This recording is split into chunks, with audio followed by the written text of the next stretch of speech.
1992 का ये मामला है अजमेर का। अचानक 1992 के शुरुआत से ही अजमेर में, बल्कि 91 के आखिर में वहाँ की कुछ स्कूल और कॉलेज की लड़कियों की न्यूड पिक्चर फोटोग्राफ्स जो है वो कुछ लोगों के हाथ में सर्कुलेट होना शुरू होता है। कुछ वहाँ के जो फोटो, तब भी ये डिजिटल का दौर नहीं था, तब मोबाइल पे भी कैमरा नहीं हुआ करता था, बल्कि मोबाइल तो इंडिया में शायद उस वक्त बिल्कुल नया नया आया था या नहीं आया था, 92-91 की बात है। जब लड़कियां एक के बाद एक आत्महत्या करने लगी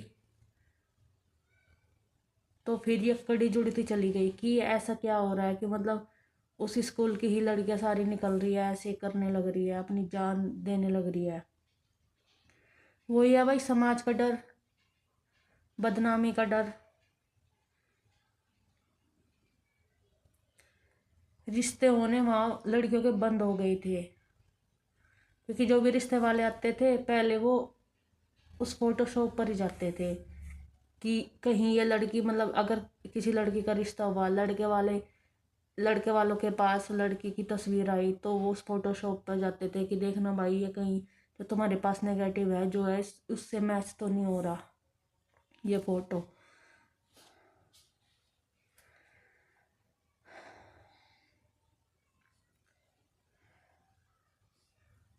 पता है कभी कभी ना इतनी फ्रस्ट्रेशन होती है, मतलब तो सही सब कुछ दिख रहा है आंखों के सामने, सही गलत सब दिख रहा है, उसके बाद भी ये न्याय प्रक्रिया, न्याय देने में, न्याय तो खैर बोल ही जाओ 10-15-20 साल लगाती है, फिर भी यकीन नहीं होता कि सही से हमें न्याय मिलेगा भी या नहीं मिलेगा। मतलब आम इंसान को तो ये सिस्टम है इस देश का। खैर दोस्तों, इस चैनल पर ऐसी ही क्राइम की कहानी आती रहेगी और अभी ने शुरुआत की है मैंने। जितना भी मतलब अच्छा बुरा जैसे भी आपको लगे, मेरी क्या बोलते हैं, मेरी एफर्ट, तो आप कमेंट में बता सकते हो। और इस वीडियो का क्रेडिट संस्था खान क्राइम तक को जाता है। तो थैंक यू सो मच। जय हिंद, जय भारत। तो पिक्चर के लिए वही पुराना कैमरा अपना हुआ करता था, वो जो हम सब लेके कहीं भी ताजमहल जाना हो, लाल किला जाना हो तो बड़े शौक से लेके घूमते थे। तो वही एक जरिया था फोटो खींचने का, और वो उस दौर में वही चलता था। और उस फोटो के साथ जाहिर सी बात है वो आपको नेगेटिव जो है धुलवाने के लिए, उसको डेवलप कराने के लिए आपको फोटो स्टूडियो जाना आपकी मजबूरी थी, आप खुद से पिक्चर नहीं निकाल सकते थे। तो 91 के आखिर में और 92 की शुरुआत में अचानक अजमेर में कुछ लोगों के हाथ में ऐसी तस्वीरें आनी शुरू हुई जो अजमेर के एक बहुत ही नामी गिरामी प्राइवेट स्कूल और कॉलेज उनकी लड़कियों, उनकी बच्चियों की थी। धीरे धीरे ये बात पूरे शहर में फैली, लेकिन पुलिस प्रशासन तक भी गई, लेकिन किसी ने कोई कार्रवाई नहीं की। तब अजमेर से एक डेली न्यूज़पेपर निकला करता था, नवज्योति, बहुत ही मशहूर अखबार। तो ये धीरे धीरे करके जब ये तस्वीरें सर्कुलेट होना शुरू हुई तो उस नवज्योति के रिपोर्टर और उनके एडिटर तक भी ये तस्वीरें कुछ पहुंची। जब उन्होंने देखा तो एक के बाद एक बहुत सारी लड़कियों की तस्वीरें। फिर जब छानबीन हुई तो पता चला कि ये वो लड़कियां हैं जिनको ब्लैकमेल किया जा रहा है, और इनको ब्लैकमेल करने वाले बहुत बड़े ताकतवर तमाम लोग हैं, और इसीलिए पुलिस प्रशासन जो है कोई कार्रवाई नहीं कर रही है। और बाकी जो छोटे मोटे और भी कुछ लोगों ने आवाज उठाने की कोशिश की, उन्हें भी दबा दिया गया, धमका दिया गया। लेकिन पता नहीं क्या हुआ, मई 1992 में नवज्योति अखबार ने फैसला किया कि वो इन तस्वीरों के साथ इस कहानी को छापेगा, और उसने वो सारी जो है ब्लर करके सारी न्यूड तस्वीरें और उसके पीछे की कहानी छाप दी। छापते ही हंगामा हो गया, पूरे अजमेर में हड़कंप मच गया। उसके बाद अब पुलिस प्रशासन की मजबूरी थी कि अब मुकदमा दर्ज करे, सारी चीजें हों। उसके बाद मुकदमा दर्ज होता है, बाकी चीजें होती हैं, लेकिन पूरी कहानी क्या थी ये अब आपको मैं, चूंकि ये एक शुरुआत आपको बताई कि कैसे ये खुला एक अखबार के जरिए। अजमेर शरीफ हिंदू मुस्लिम दोनों के लिए एक बहुत ही पाक पवित्र जगह है। ख्वाजा मोइनुद्दीन चिश्ती की दरगाह है वहां पर, और तमाम लोग अपनी मन्नत और ये लेकर जाते हैं। तो ऐसी पाक जगह पर, और ये जो पूरे दरगाह की जो खिदमत, अब जब भी आप में से बहुत सारे लोग जो इस वक्त सुन रहे हैं आप क्राइम तक में, मुझे लगता है कि आप अजमेर के होंगे, तो जब अजमेर शरीफ जाते हैं तो दरगाह पर जाने के लिए आप चादर चढ़ाना या जो बाकी भी आपकी दुआएं और ये होती हैं, तो आप अकेले जनरली हम लोग नहीं करते हैं, वहाँ पे हम खादिम की मदद लेते हैं। खादिम मतलब वो खिदमतगार, और वो लोग जो उनकी कहते हैं कि उनके ख़ानदान से चले आ रहे हैं ख्वाजा साहब के, तो उनके वंश धीरे धीरे, तो खादिम कायदे से वो हैं जिनका पूरा उस दरगाह और वहाँ के उस पर बहुत कंट्रोल रहता है। और खादिम लोग बहुत ताकतवर भी हैं वहाँ पर, इज्जतदार भी हैं, और बहुत सारे मेरे कई जानने वाले हैं, वो बहुत अच्छे इंसान भी हैं, लेकिन कुछ बुरे लोग भी निकल आते हैं। तो उन्हीं में से बहुत सारे जानने वाले के कुछ लोग जो खादिम को करीब से जानते हैं, ताकतवर लोग, उस वक्त अजमेर में 1991-92 में अजमेर यूथ कांग्रेस का प्रेसिडेंट हुआ करता था फारूक चिश्ती, और उसी यूथ कांग्रेस का, अजमेर यूथ कांग्रेस का जो वाइस प्रेसिडेंट था वो नफीस चिश्ती, और जो जॉइंट सेक्रेटरी था वो अनवर चिश्ती। तो कहते हैं कि इस पूरे सेक्स स्कैंडल का जो मास्टरमाइंड था एक्चुअली वो ये तीन लोग थे, फारूक, नफीस और अनवर। इनमें से भी फारूक सबसे ज्यादा कि वो प्रेसिडेंट था। ये लोग करते क्या थे कि वहां का एक बहुत ही मशहूर प्राइवेट कॉलेज अजमेर का, Sophia girls college, girls school and college Ajmer Sharif में, और यहाँ ये नहीं कि सारे गरीब और ये बच्चे पढ़ रहे हैं, अच्छे अच्छे घरों के, अमीर घरों के, खादिम के घरों के, शहर के जो मुअज्जिज़ लोग हैं उनके घरों के, बड़े बड़े अफसरों के बच्चे। और चूंकि गर्ल्स कॉलेज और स्कूल है तो सिर्फ जाहिर सी बात है वहाँ लड़कियाँ पढ़ती हैं। तो शुरुआत में उस स्कूल की एक लड़की को किसी तरह बहला फुसलाकर फारूक, चिश्ती और नफीस ये शहर के आउटस्कर्ट पे एक फार्म हाउस है, उस फार्म हाउस में ले गए और वहां उसके साथ रेप किया और उसकी तस्वीरें खींच ली कॉम्प्रोमाइज पोजीशन में। ये पहली शुरुआत होती है और ये 91 की बात है। उसके बाद वो फोटो खींच के फिर वो उसको लड़की को वापस भेजते हैं और इस धमकी के साथ कि अगर उसने मुंह खोला या कुछ बताया तो उसकी जो तस्वीरें बना ली गई हैं वो पूरे शहर में पोस्टर के तौर पे लगा दी जाएंगी। लड़की अपनी इज्जत, घर परिवार की मान मर्यादा मुंह खोलती चली जाती है, लेकिन कहानी यहीं खत्म नहीं होती है। इसके बाद अब उस लड़की को ब्लैकमेल किया जाता है कि ये तुम्हारी तस्वीरें हम पब्लिक कर देंगे, पोस्टर इसके छपवा देंगे, तुम अपने स्कूल की किसी दूसरी लड़की को लेकर फार्म हाउस पे आओगी और तुमने ऐसा नहीं किया तो हम तुमको बदनाम कर देंगे। अब वो अपनी इज्जत के डर से और ये कि भरोसा मिला कि इसके बाद सारी तस्वीरें जला देंगे, तुम्हें लौटा देंगे, वो अपनी एक दूसरी फ्रेंड को ले गई फार्म हाउस पे। वहां सेम उस लड़की के साथ भी वही, उसके साथ रेप, फिर उसकी भी तस्वीरें। अब उस दूसरी लड़की को ब्लैकमेल शुरू कि अब तुम्हारी तस्वीरें। तो ये मोडस ऑपरेंडी था। एक के जरिए दूसरी लड़की को बुलाया, दूसरी लड़की के साथ वही किया, उसकी तस्वीरें खींची, अब उसको ब्लैकमेल करना शुरू किया। दूसरी के बाद उन्होंने तीसरी को कहा, तीसरी के बाद चौथी, चौथी के बाद पांचवी, पांचवी के बाद छठी, सातवीं, आठवीं, नवीं, 10वीं, इस तरह से ये सिलसिला चलता रहा। और अगर वहां के उस वक्त के सारी जांच और उस पर बिलीव करें तो ऐसी कम से कम 150-200 से ज्यादा लड़कियां थी जिनकी तस्वीरें खींची गईं, जिनका रेप किया गया और जिनको ब्लैकमेल किया गया। 150-200 से ज्यादा लड़कियां, आप सोचिए। इसीलिए इसको हिंदुस्तान का अब तक का सबसे बड़ा सेक्स स्कैंडल कहा जाता है।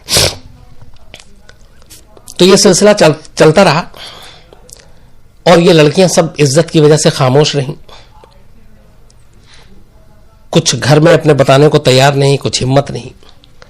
लेकिन इसी दौरान क्या हुआ कि इनमें से कुछ लड़कियां टूट गईं। उन्हें इस बार बार की ब्लैकमेलिंग, धमकी और इस तरह से जीना, तो एक एक कर, एक साथ नहीं, थोड़े थोड़े वक्त के बाद इसी सोफिया स्कूल जो और कॉलेज जो है प्राइवेट स्कूल, एक एक लड़कियों ने सुसाइड करना शुरू कर दिया। रिकॉर्ड पे यह है कि उस स्कूल की 6 लड़कियों ने अलग अलग वक्त में सुसाइड किया। जब ये सुसाइड किया तो फिर चर्चे शुरू हुए कि आखिर एक ही स्कूल की लड़कियां एक एक कर सुसाइड क्यों कर रही हैं। तब तक शहर में कुछ ये तस्वीरें सर्कुलेट हो रही थी, तब कुछ कुछ सरगोशियां भी शुरू हो चुकी थी कि ये मामला यहां ऐसा ऐसा हो रहा है। लेकिन 2-3 वजह थी जिसकी वजह से ये मामला उठ नहीं रहा था। एक, जो ये लोग थे ये बड़े ताकतवर। दूसरा, खादिम के वहां पे कुछ लोगों का नाम, सारे खादिम नहीं कुछ का, और वो बड़े ताकतवर। तीसरा, जो उस वक्त तक केस स्टडी आया उनमें से ज्यादातर लड़कियां जो थी वो हिंदू थी, और जो ये सारे थे ये सारे मुस्लिम थे। तो पुलिस प्रशासन लगातार ये कहकर और नेता इसको दबाते रहे कि इससे अजमेर में दंगा हो जाएगा, तनाव बढ़ेगा, क्योंकि हिंदू मुस्लिम की बात आ जाएगी। अक्यूज जो हैं, जो आरोपी हैं, वो खादिम के जानने वाले या उनके भी कुछ फैमिली मेंबर, और जो पीड़ित हैं, जो लड़कियां हैं, वो हिंदू फैमिली की। तो ये अजमेर जो है वो फिर सुलग उठेगा। तो ये सारे बहाने बचकाने टाइप के ये कह के इस मामले को दबाना शुरू कर दिया गया। अब ये लीक कहां से शुरू हुआ मामला, कि जब ये तस्वीरें उतारी जाती हैं उन लड़कियों की, उन बच्चियों की फार्म हाउस में, उसके बाद जाहिर सी बात है वो कैमरा फिर उसका जो नेगेटिव था वो डेवलप होने के लिए स्टूडियो भेजा जाता था, और वो स्टूडियो भी इन्हीं गैंग के खास लोगों का था, उनके जानकार का था। तो वो वहां जाता, तो अब जाहिर सी बात है कि स्टूडियो का मालिक जो ओनर है वो उनका भरोसे का है, लेकिन उसके अंडर में काम करने वाला डेवलपर, टेक्नीशियन, हेल्पर, ये अलग अलग। तो वो अब उस तस्वीरों की जब कॉपियां बनाते थे, सपोज उन्होंने 100 कॉपी बनाई, तो 8, 10, 5 कॉपी ये जो नीचे के जो लोग काम करते थे, टेक्नीशियन, हेल्पर, डेवलपर और बाकी सब, ये रख लेते थे। चूंकि सारी न्यूड तस्वीरें, उस तरह की तस्वीरें, तो वो रख लेते थे। और उसके बाद धीरे धीरे ये तस्वीरें उनके जरिए बाकी लोगों तक पहुंचना शुरू हुई, फिर उसकी भी कॉपियां बनने लगी। कहते हैं कि एक वक्त ऐसा आया जिस वजह से ये 6 लड़कियों की, जो मैंने आपको सुसाइड की बात बताई, कि अभी तक जो ब्लैकमेलिंग हो रही थी वो ये फारूक, नफीस, अनवर और ये लोग कर रहे थे। और जो इन लड़कियों के साथ फार्म हाउस पे बुला के जो बाकायदा इनकी इज्जत लूटी जाती थी ब्लैकमेलिंग और इन तस्वीरों के नाम पर, उसमें कहते हैं कि कई सरकारी अफसर भी शामिल थे जो आते थे इन लड़कियों का शोषण करने। कुछ पॉलिटिशियन भी थे, क्योंकि ये तीनों यूथ कांग्रेस से जुड़े हुए थे, तो कुछ नेताओं को भी खुश करते थे। कुछ शहर के और मुअज्जिज लोग भी थे। तो ये सब आते थे और ये सब मिलके उन सारी लड़कियों का, जो बेचारी स्कूल की बच्चियां हैं, उनका शोषण किया करते थे। बाद में ब्लैकमेलिंग का ये सिलसिला इतना बढ़ा कि आप बाकी तो छोड़िए, जैसे जैसे ये तस्वीरें आम लोगों के हाथों में जाती रहीं, तो इन्हीं के अपने गैंग का ड्राइवर, इनका एक तो था नौकर जो खाना वाना बनाता था, फारूक और इन सब का, वो, तो बाकी लोग जो जो जैसे जैसे जिसके हाथ में आता गया वो उन लड़कियों को अपने लेवल पे ब्लैकमेल करने लगे। तो एक लड़की जिसको एक तरफ एक गैंग ब्लैकमेल कर रहा है, दूसरी तरफ अगर वो उसको किसी स्टूडियो वाले के हाथ में फोटो लग गया, वो स्टूडियो वाला उस लड़की तक पहुंच के वो ब्लैकमेल कर रहा है। इवन ये भी था कि छोटे मोटे कुछ जो वहां पे टेबलाइट टाइप के अखबार के रिपोर्टर थे, उन तक वो तस्वीरें पहुंची, उन्होंने भी ब्लैकमेल करना शुरू किया। तो इतनी चौतरफा ब्लैकमेलिंग शुरू हुई और चौतरफा डिमांड, और हर एक की फिर ये कि वो उसके साथ रेप करना, उसके साथ जबरदस्ती करनी है, अगर वरना वो तस्वीर आम कर देगा। तो इस वजह से, इस दबाव में, इस तनाव में, और घर वालों को क्या कहेंगे, इनमें से करीब अलग अलग वक्त में 6 लड़कियों ने सुसाइड कर लिया था। लेकिन जैसे ही फिर ये तस्वीरें इतने बड़े पैमाने पर बंटने लगी, तब नवज्योति अखबार ने मई 1992 में यह तय किया कि सरकार प्रशासन कुछ नहीं करेगी, हमें यह खबर छापनी है, अंजाम जो होगा देखा जाएगा। और उसने ये स्टोरी कर दी और वो छापी। जैसे ही छापा, अजमेर में हंगामा। अब अजमेर में जब हंगामा हुआ तो बात जयपुर तक पहुंची, राजस्थान की राजधानी तक, और वहां पे फिर यह था कि ये बड़ा मामला। अब इस दौरान ये 6 लड़कियों की अलग अलग की खुदकुशी की भी बात भी उठने लगी। फिर खादिम का नाम आना शुरू हुआ। अब जैसे ही हुआ तो शुरू में जो डर था पहले तो वही हुआ, इस पूरे मामले को पॉलिटिकल और कम्युनल रंग देना शुरू कर दिया गया। पूरे 3 दिन तक अजमेर बंद रहा, धरना प्रदर्शन शुरू हो गया। उधर बीजेपी के लोगों ने गिरफ्तारियां की मांग करने लगी, चूंकि यूथ कांग्रेस के लोग जुड़े हुए थे। इधर कांग्रेस बीजेपी के कुछ नेताओं पर इल्जाम लगाने लगी। तो ये सारी चीजें शुरू हो गई। फिर हिंदू और मुस्लिम का रंग, कि वो खादिम एक्यूज सारे और जो हिंदू लड़कियां उनके साथ ज्यादा हुआ। जबकि इसमें यह भी है, बाद में फैक्ट आया, वही है कि जो क्रिमिनल होता है या जो इस तरह की चीजें करते हैं, उसके लिए धर्म मजहब कोई मायने नहीं रखता है। तो उसमें एक बहुत बड़ी तादाद मुस्लिम लड़कियों की भी थी। जिनके साथ उन्होंने ब्लैकमेल किया, रेप किया, ये सारी चीज़ें बाद में जांच में सामने आई। तो धर्म का आप लबादा उड़ाकर या मजहब के नाम पे आप सिर्फ ये नहीं कि वो उसके लिए अच्छा और उसके लिए बुरा है, जो बुरे होते हैं वो हर एक के लिए बुरे होते हैं। तो खैर धीरे धीरे जब ये पता चला कि इसमें बहुत सारे इवन खादिम के फैमिली की कुछ दूर की लड़कियां थी, वो भी पीड़ित के तौर पे आई,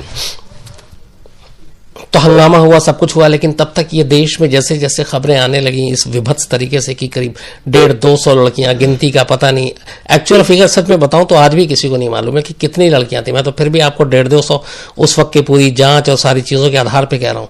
लेकिन कुछ अफसर ऐसे हैं, अब तो रिटायर हो गए, मेरी करीब 6-7 साल पहले आखिरी बार 2-3 लोगों से बात हुई थी, तो उनका कहना था कि सही फिगर कोई बता ही नहीं सकता, इसलिए कि वहां पे इतनी सारी लड़कियां पढ़ती थी और उसमें से ज्यादातर कोई भी लड़की सामने नहीं आई। तो ये चेन कहां पे जाके खत्म हुआ किसी को नहीं मालूम। और ये सिलसिला 1 साल से चल रहा था। बाकायदा गाड़ियां आती थी, गाड़ियां में स्कूल की लड़कियों को बैठा के फार्म हाउस तक ले जाया जाता था, फिर उनको घर छोड़ा जाता था। तो ये सारी चीजें चल रही थी। खैर जब ये अखबार में आया उसके बाद धरना प्रदर्शन शुरू, फिर लोगों का गुस्सा भड़का पूरे देश में, इसको लेके हंगामा हुआ, फिर पुलिस और सरकार जागी। उसके बाद अब उसने आरोपियों को एक एक करके पहचानना शुरू किया। शुरुआत में 30 लड़कियां सामने आई और उन्होंने कहा कि हाँ हम, जब सैकड़ों में से 30 लड़कियां सिर्फ, और उसकी वजह यह थी कि सभी अपनी इज्जत और ये कि घर वालों, जो लड़की पुलिस में जाए इसका मतलब है जाहिर सी बात है कि वो ब्लैकमेल हो चुकी है, उसकी तस्वीरें बन चुकी हैं, उसका रेप हो चुका है। तो ऐसे सिचुएशन में आप समझ सकते हैं कि कोई भी बच्ची अपने माँ बाप का सामना कैसे करेगी। ये जो चीजें होती हैं इस वजह से भी बहुत सारे इन चीजों का फायदा क्रिमिनल उठाते हैं। तो खैर जब तबाह और सारी चीजें पड़ी तो उसके बाद 30 लड़कियां सामने आई शुरुआत में। लेकिन अब यहां से धमकी देने का खेल शुरू हो गया उन लड़कियों के घर वालों को, और तमाम कि अंजाम बुरा होगा, पूरे राज्य में बदनाम कर देंगे ये। तो एंड टाइम पे जब वो 30 आई, उनमें से 18 जो है वो पीछे हट जाती हैं इन धमकियों से। अब सिर्फ 12 बचती हैं। 12 लड़कियां कंप्लेंट देती हैं, केस शुरू होता है। लेकिन जैसे ही केस शुरू होता है उधर फिर से धमकियां मिलने का सिलसिला शुरू होता है। 10 लड़कियां वापस अपने आप को और वापस खींच लेती हैं। वो कहती है मुझे नहीं करना कुछ। अब सिर्फ 2 लड़की बचती है। आप सोचिए, शुरुआत में 30, फिर 12 भी हट गई, 28 ने वापस चली गई, 2 लड़कियां बचती हैं। उन 2 लड़कियां वो जो बयान देती हैं वो अपने बयान पे कायम रहती हैं, डटी रहती हैं। उसके बाद पुलिस अब कैसे पहचान करे ये मुश्किल थी। तो वो जो सारी तस्वीरें थी उसमें एक्यूज्ड के भी चेहरे थे, उनसे पुलिस उन करके ऐसे 18 लोगों की शिनाख्त करती है। 18 लोगों को आइडेंटिफाई करके नामजद मुकदमा दर्ज करती है और फिर यह मुकदमा शुरू होता है। 18 में से 12 को अलग अलग वक्त में अरेस्ट किया जाता है। 6 आज तक अरेस्ट नहीं हुए, वो भागे हुए सब। और उसके बाद ये मुकदमा चलता रहता है। जब ये मुकदमा चलता रहता तो 1998 में 6 साल बाद 92 के सेशन कोर्ट जो है वो फैसला सुनाती है और सभी को उम्र कैद की सजा देती है इसमें। लेकिन जब ये ट्रायल चल रहा था तभी आप यहाँ पे एक और खेल देखिए कि जो इसका पूरा मास्टरमाइंड था, जो अजमेर यूथ कांग्रेस का प्रेसिडेंट फारूक चिश्ती, वो अचानक एक दिमागी बीमारी उसके वकील और वो सारे अदालत में पेश करते हैं और उसको एक तरह से डिक्लेयर कर दिया जाता कि mentally he is not fit और उसको एक बीमारी है। तो वो जेल जाता ही नहीं है, उसको अनफिट करार देके उसको छोड़ दिया जाता और इधर उधर वो रहता। हालांकि बाद में फिर फास्ट ट्रैक कोर्ट में उसका मामला दिया जाता है। लेकिन जो यूथ कांग्रेस का प्रेसिडेंट था, जो अब तक सब कुछ, सारी साजिश के लिए दिमाग उसके पास सब कुछ था, लेकिन जैसे ही वो पकड़ा जाता और मुकदमा शुरू होता है तो अपने आप को एक तरह से पागल घोषित करवाता है।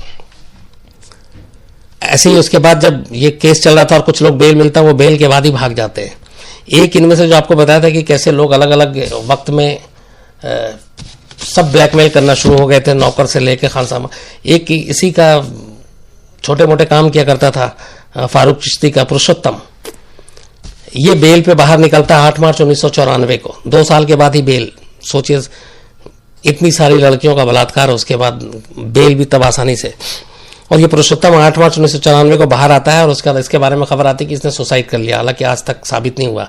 दूसरी खबर ये आती है कि ये भाग गया, ये बांग्लादेश या कहीं जा चुका है, लेकिन ये कभी उसके बाद से मिला नहीं, पकड़ा नहीं गया।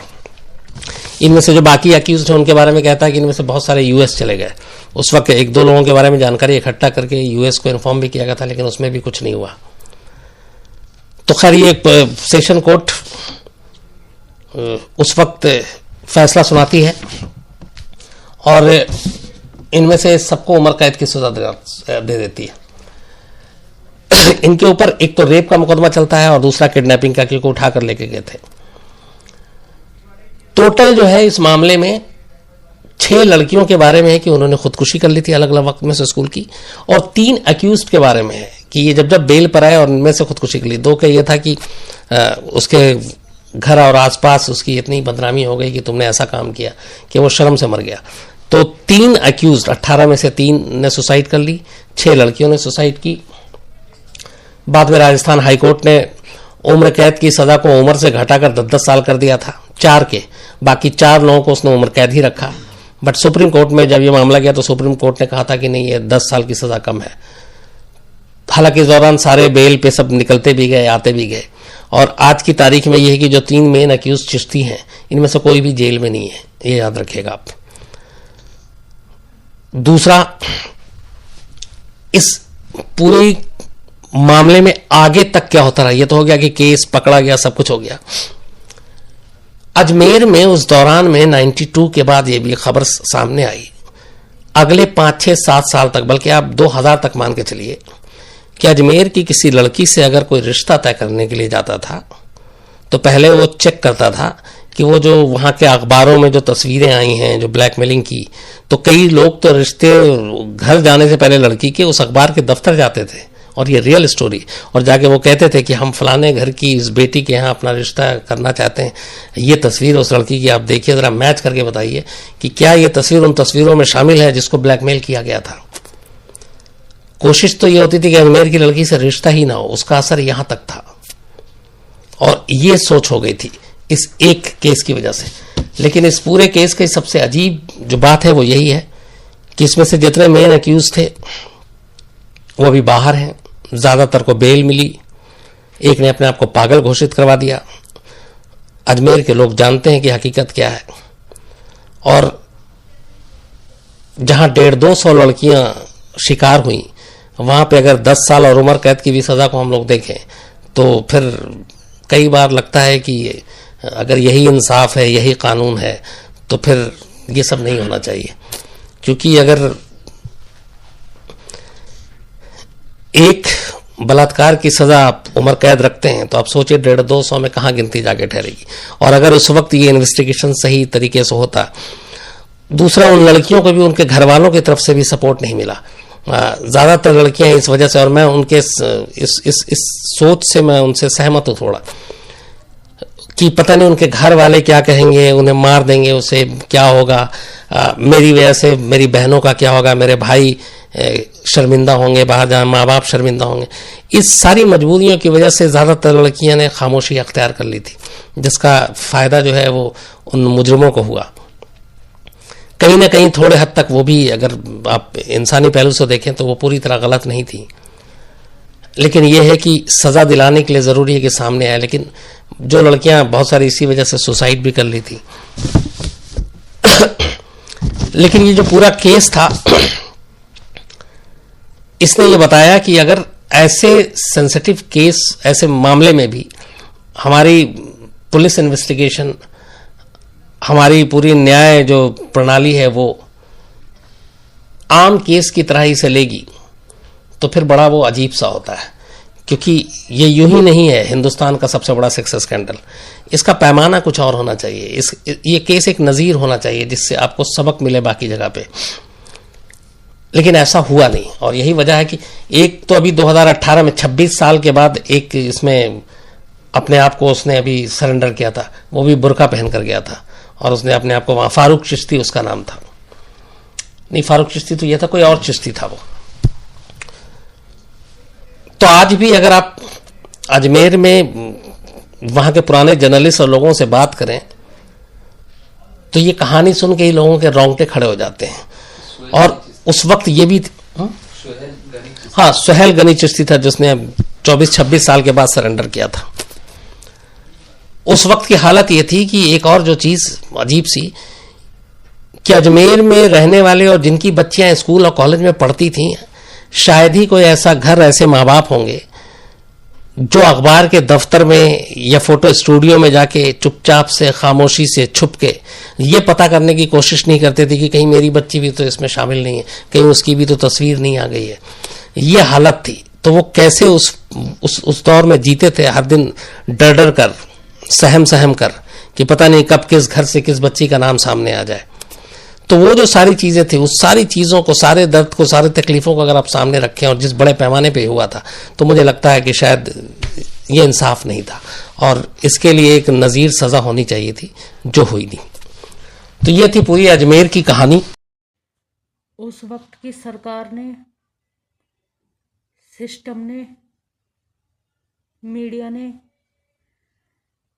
पुलिस प्रशासन ने इन लड़कियों के लिए कुछ नहीं किया।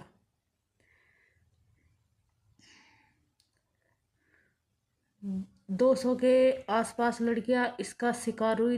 200, शायद 200, ऐसे 200 के आसपास। इतने बड़े पैमाने पर यह स्कैंडल हुआ और कोई कुछ नहीं कह सका।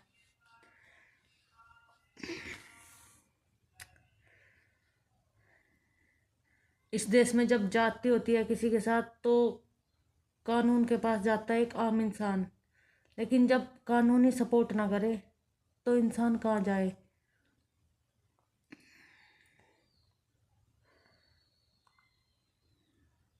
तो फिर एक लोकल अखबार ने जब इसका खुलासा किया तब भाई पूरी तबाही मची थी पूरे देश में, बल्कि इतना बड़ा स्कैंडल हो रहा था।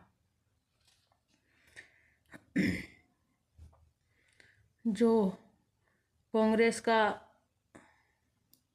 उस एरिया का युवा अध्यक्ष था,